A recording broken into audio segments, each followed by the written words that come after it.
council members present, and you'll see that the meeting's now been recorded. So the first item of business on the agenda is the election of the chair and vice chair. So what I was looking for initially was a proposition for to be chair going forward for the next 12 months.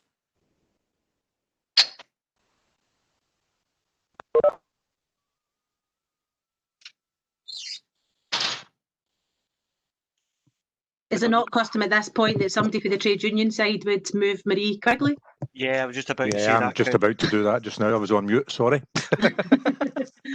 Sorry about this. Yeah, I propose Marie for the next 12 months. Can I get a seconder for that?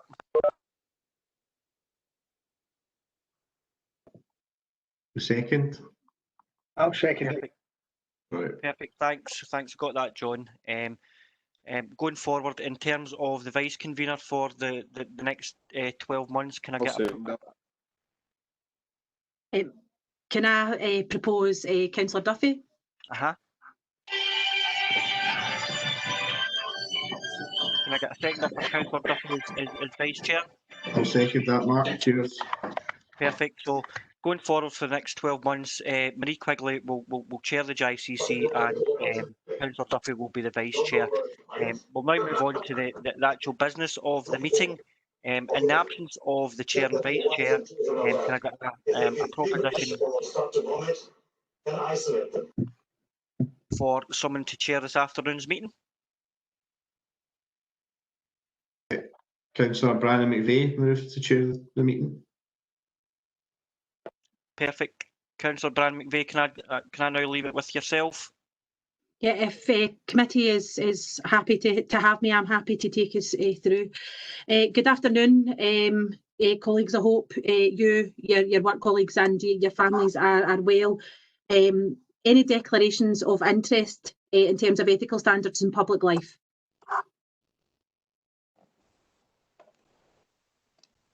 No one is waving, so I'll take that as a no. And for those who are no in pictorial fashion, please unmute yourself and shout if there is an item. If there's nothing there, move on to item 3. It's the COVID-19 employee and manager support arrangements as a verbal report. Can I ask who's taking this report? That's myself. Excellent, over to you.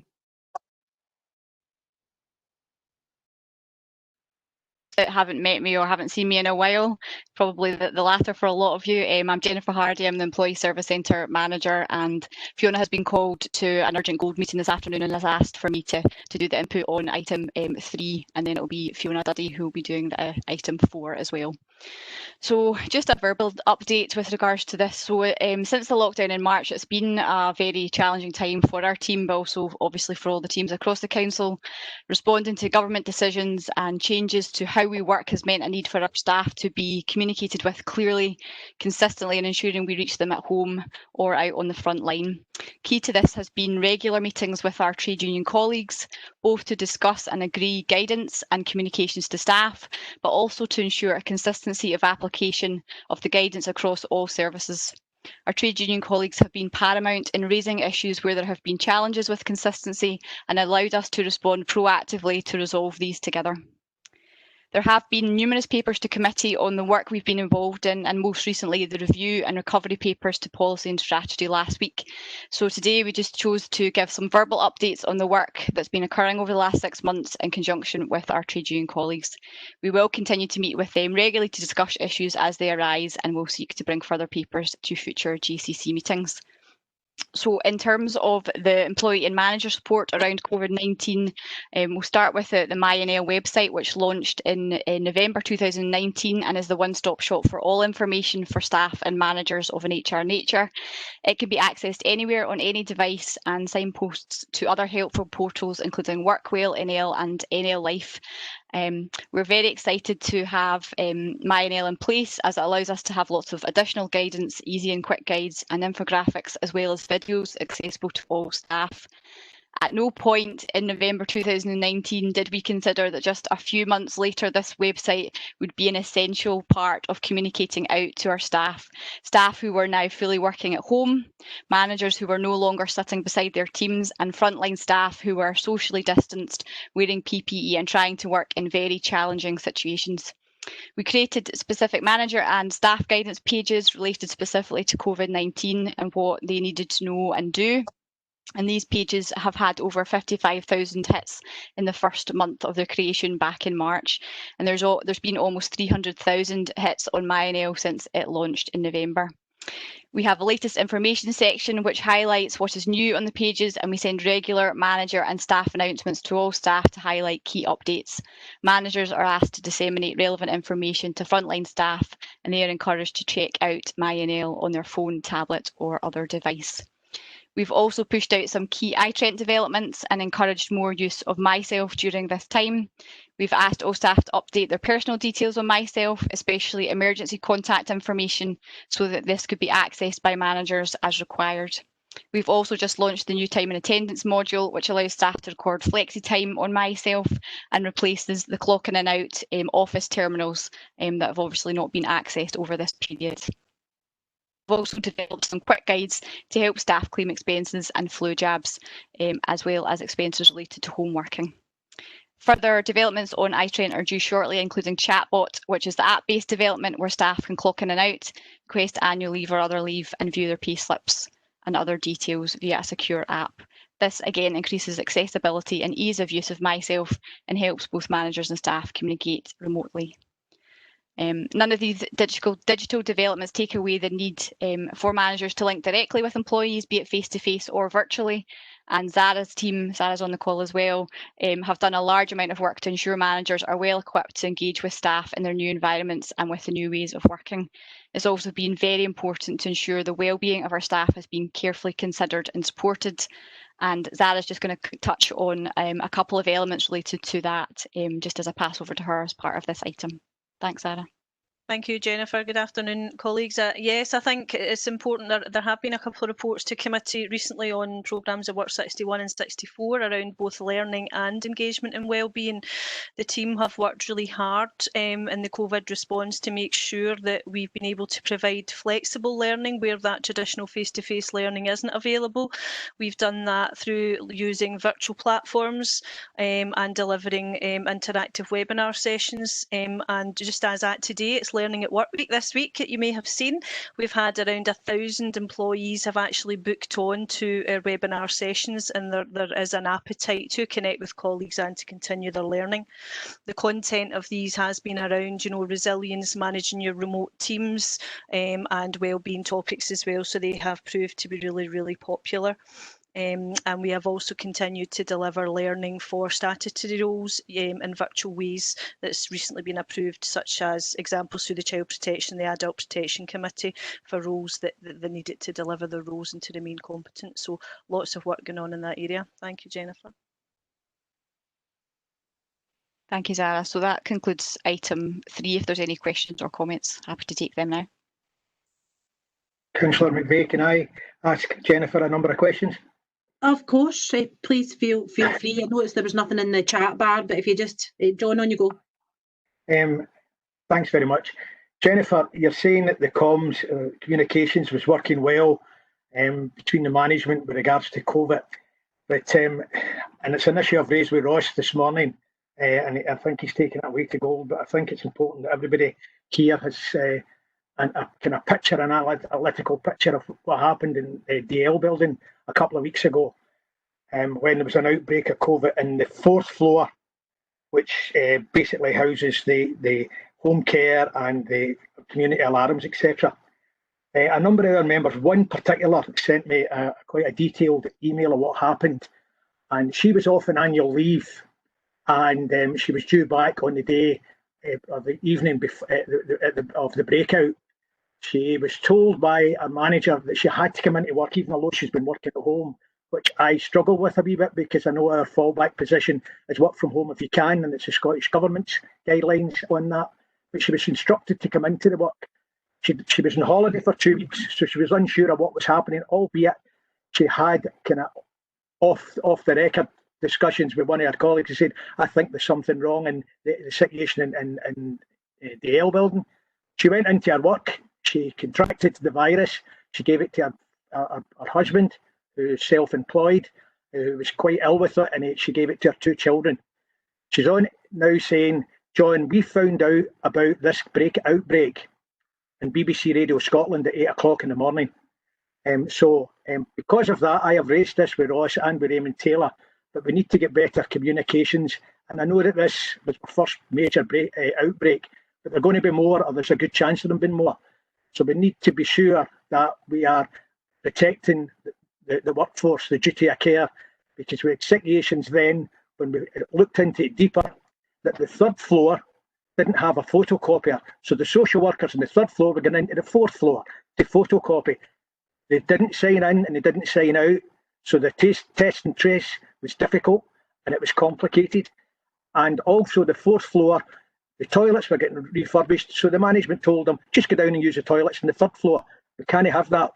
That's not a situation where the health and safety would support that kind of action. So I think we're ironing it out, and I think Ross will go to the goal today and get some sort of plan if outbreaks happen. But we can't have a situation where the BBC Radio Scotland tell our members in the workforce before anyone else. Thank you. Thanks very much, John. You highlighted some really important issues there, and if the issue, if it's arisen as you've described it, that, in my opinion, that's wholly wrong. The first point of contact should be through the employer, and I think it's important that every workplace can logistically look at the challenges that they face, like those practicalities of accessing toilets, accessing photocopiers, accessing the things that enable staff to do their work.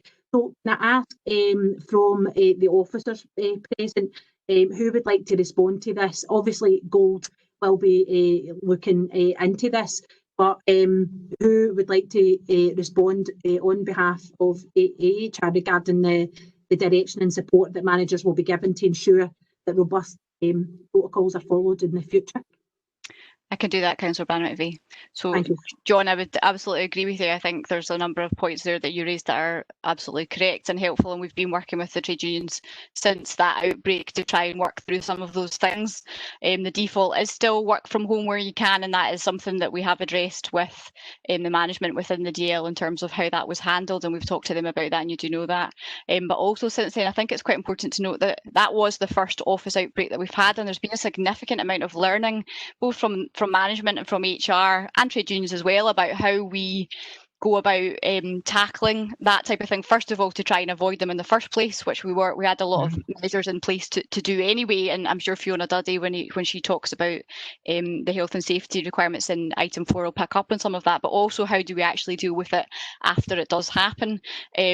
And we did get a lot of learning from education, where there were a number of outbreaks early on after the schools went back. And there is now robust manager guidance about the type of things they need to think about if there is an outbreak. So that information is now on MyNL, how they link with Public Health Scotland, how they work through a kind of checklist of things to make sure they've covered all of the pieces of information that they need to gather, and make sure all the staff are properly briefed and informed in the actions that they need to take after that's happened. So hopefully that will reassure you that there are things now in place. But I have to say, it has been a huge learning curve for all of us to get to where we are. But hopefully, as you say, Ross will bring it to go today, and as you say, we are moving it forward and trying to resolve it.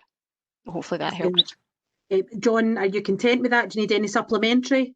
No, I'm absolutely content with that, and I do understand, and I have spoken to a number of our members, and we'll put something out on our Unison Facebook page, that it's imperative that they work and make sure that they're working safely, i.e. if they do have to go in to another floor for whatever reason, and hopefully that won't be the case, but if it is the case, they sign in and out, so that people further down the line can trace them should it go COVID positive again. So yeah, I get the bit that it's a learning curve, and it's a learning curve for our members too, to protect themselves also. Thank you. Thanks very much. Are there any other questions or comments on the report that we've had here?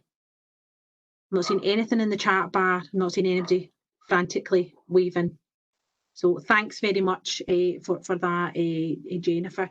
Moving on to item 4, the interim health and safety COVID working arrangements. Fiona, you're taking this one. Over to you. Thank you. Good afternoon, colleagues. So we found ourselves a number of months back in unprecedented circumstances when the COVID pandemic unfolded on us. It required a fast response, also maintaining our service provision in critical areas, but also protecting our employees, our service users, our pupils, and basically the wider community of North Lanarkshire. I think it's important to note that during the pandemic and up to the current point, there has been no relaxation of any legislation, so the Council has had to continue to maintain compliance with legislation throughout. We already had what I believe was a good relationship with the trade unions, but COVID has quickly highlighted that in order to ensure the safety of staff and others, that we needed to work more closely. As I mentioned earlier, that was a pace that we couldn't and didn't dictate. Out with some of the standard meetings that would normally take place with the trade unions, a weekly conference call was put in place, chaired by our Head of Service, Fiona Whittaker, for People and Organisational Development, and obviously representation from the various trade unions. So what that has achieved is, very quickly, we had risk assessments in place across the Council, maintaining our legal compliance. We were able to do this in consultation with our trade union colleagues, as well as producing a number of management supporting documentation to help them maintain service and, as I say, protect the safety and wellbeing of the employees. Jennifer mentioned the use of MyNL, which we have used extensively through the pandemic to make documents available to anyone who needs them, employees or managers, wherever they happen to be. And in doing so, as I say, we've managed to maintain our service provision, but I think we've also been able to give some reassurance to employees that mitigating measures were in place to protect them as they went about their daily role. We've also increased the partnership working with the trade unions through walk rounds done in preparation of staff returning to buildings, inspections to check conditions, spot checks to ensure that standards are maintained, and also a lot of shared knowledge and experience between the two. We're also looking at risk assessment reviews with the pandemic as things move forward. Obviously, nothing has stayed the same with us at all. And John, you mentioned about the jail building. That's one of the first things that was done, was the risk assessment was reviewed, recognising the complexity of that building and the movement of staff, etc. So there's been quite a few additional mitigating measures put in place to prevent that from happening again. One thing I note you mentioned about staff moving from floor to floor and not signing in. That's in the risk assessment. They need to sign in on each floor, but there's also been signage created to reflect that as well, so that anyone who's in that building is prompted to do that. So where do we go from here? Obviously, the circumstances as they stand today highlight the need for this partnership working to continue in this manner. So we will continue to work closely with the trade unions to address whatever else comes our way. And let's face it, that could actually be anything at this point in time. Things are changing so rapidly. I actually asked for this to be brought through the GICC today because I thought it was something worth reporting, to recognise how the Council has managed the pandemic situation, largely due to this type of work. A lot of the safety work that's been done is detailed in other reports, but I wanted to highlight specifically the work that's been done in partnership with the trade unions. I'm happy to answer any questions anybody's got. Thanks very much, Fiona. I appreciate your input there. There's nothing in the chat bar, colleagues. Is there anyone wishing to ask a question or make comment to the presentation that Fiona's just made? Claire, you've asked to come in. Yeah, it's just a quick comment. And again, it's just reiterating how amazing the amount of work that's been done on both sides, trade union side and the officers, to try to get us to a place that we are just now, because it's a word that I never ever used before, but I feel as if I'm using it on a daily basis, is unprecedented. It wasn't even a word that was kind of in my vocabulary, because I've never come across anything like that. So it's just once more put on record that the work that has been done with officers and the trade union side has been amazing. Yeah, things have gone wrong, but it's how you resolve that that is the main thing when things are changing minute by minute. So that's really, I just wanted to make that comment. Thank you very much, Claire. And I think it's relevant to highlight, you know, a unanimous supported motion of gratitude to all of the staff of North Lanarkshire Council. The trade unions working in weekly partnership with management, helping to resolve issues as they arrive. We're in a situation that none of us have been in before, and it has required astute learning curves of which everybody has embraced. So I thank everyone for their hard work and their endeavours throughout this time, and I hope that there will be a time where we can see each other, see the whites of our eyes, and you never know, be able to shake hands and maybe even a periodical hug of gratitude and appreciation for the work that has been done. There are no other items on the agenda, colleagues, and no one has indicated that they wish to speak. So on that, I will say thank you for your participation and thank you for your hard work and endeavours today. Thanks, colleagues. Thanks, Chair. Thank you. Thanks, Chair. Thanks, Chair. Bye. Thanks, Chair. Thanks, Chair.